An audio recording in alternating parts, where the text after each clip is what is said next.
ดีค่ะชวนทำขนมนมเนยง่ายๆกับ Easy Food by ชยาค่ะคลิปนี้มาชวนทำชิฟฟ่อนธัญพืชค่ะ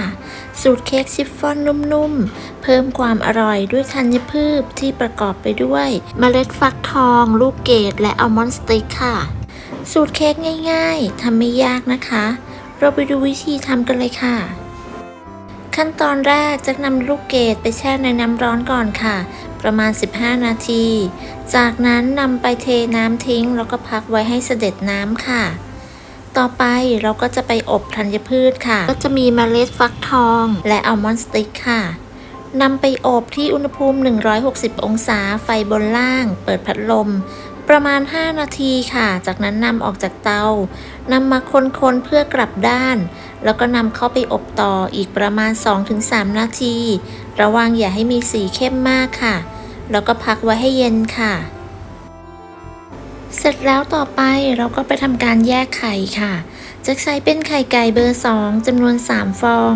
แยกไข่แดงและไข่ขาวออกจากกันค่ะโดยระวังอย่าให้มีไข่แดงติดไปในไข่ขาวค่ะและควรเลือกใช้เป็นไข่สดใหม่ด้วยนะคะเค้กของเราจะได้ไม่คาวและเวลาตีไข่ขาวก็จะตีขึ้นง่ายด้วยค่ะแยกไข่เสร็จแล้วเราก็มาผสมส่วนผสมของไข่แดงกันก่อนค่ะใส่น้ำตาลทรายและเกลือลงไปในไข่แดงคนส่วนผสมให้เข้ากันค่ะ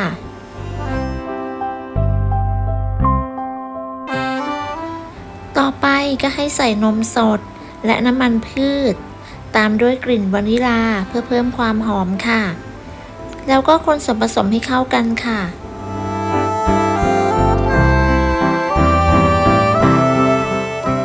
เมื่อคนเข้ากันดีต่อไปเราก็จะใส่แป้งและผงฟูค่ะร่อนแป้งและผงฟูลงไปในส่วนผสมจนหมดแล้วก็คนส่วนผสมให้เข้ากันด้วยความเร็วค่ะคนส่วนผสมให้เข้ากันด้วยความเร็วจนไม่เหลือเม็ดแป้งค่ะเสร็จแล้วพักส่วนนี้ไว้ก่อนค่ะต่อไปเรามาตีไข่ขาวค่ะเปิดสปีดความเร็วกลางตีไข่ขาวให้ขึ้นฟองหยาบเล็กน้อยจากนั้นใส่น้ำมะนาวลงไปถ้าไม่มีสามารถใช้น้ำส้มสายชูหรือครีมออพราท่าได้ค่ะต่อไปก็ใส่น้ำตาลทรายค่ะน้ำตาลทรายจะแบ่งใส่3ครั้งนะคะใส่น้ำตาลทรายจนหมดแล้วก็ตีต่อจนกระทั่งไข่ขาวมีลักษณะเป็นสีขาวนวลเป็นริบบอนตั้งยอดปานกลางลักษณะปลายงองุ้มประมาณนี้ก็ใช้ได้แล้วค่ะเสร็จแล้วต่อไปเราก็ตีต่ำอีกประมาณ30วิเพื่อตัดอากาศค่ะต่อไปเราก็จะนำไข่ขาวที่ตีได้มาผสมกับส่วนผสมของไข่แดงค่ะจะทยอยแบ่งใส่ไข่ขาวมาใส่ทั้งหมด3รอบค่ะแต่ละรอบเราก็จะคนตะร่อมให้เข้ากันด้วยความเบามือค่ะแต่ทั้งนี้ก็ไม่ควรจะทำนานเกินไปไม่งั้นอาจจะทำให้เค้กของเรายุบได้ค่ะ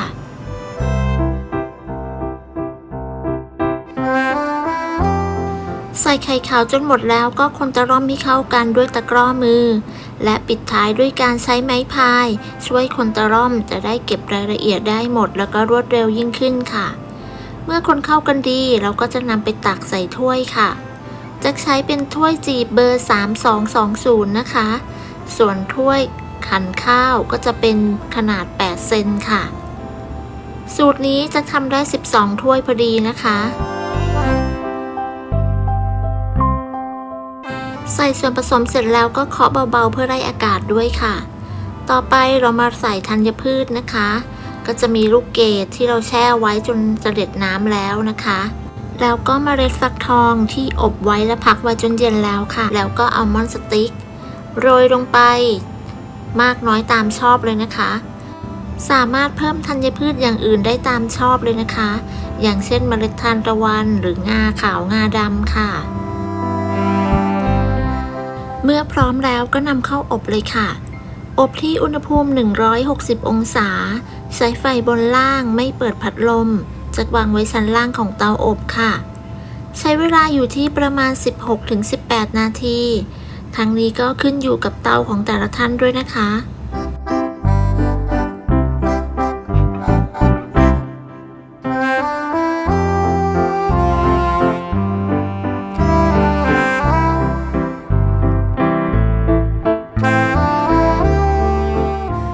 เค้กสุกแล้วก็ยกออกจากเตาเลยค่ะจากนั้นค่ะแจ็คก็จะคว่ำเค้กไว้นะคะแล้วก็พักเขาไว้ให้เย็นค่ะ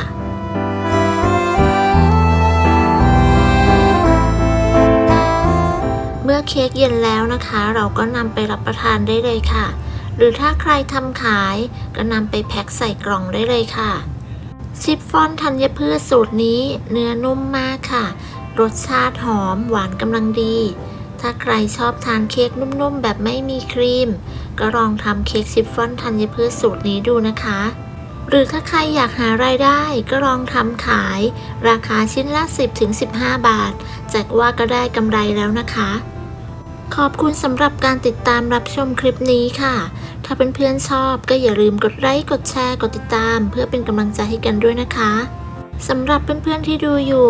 สามารถพูดคุยทักทายผ่านคอมเมนต์หรือส่งสติกเกอร์หัวใจเพื่อเป็นกำลังใจให้แจ็คได้ค่ะสุดท้ายอย่าลืมกดไลค์กดแชร์และกดกระดิ่งแจ้งเตือนเพื่อที่จะไม่พลาดในคลิปครั้งต่อไปด้วยค่ะสำหรับคลิปนี้จะต้องลาไปก่อนพบกันใหม่ในคลิปหน้าค่ะสวัสดีค่ะ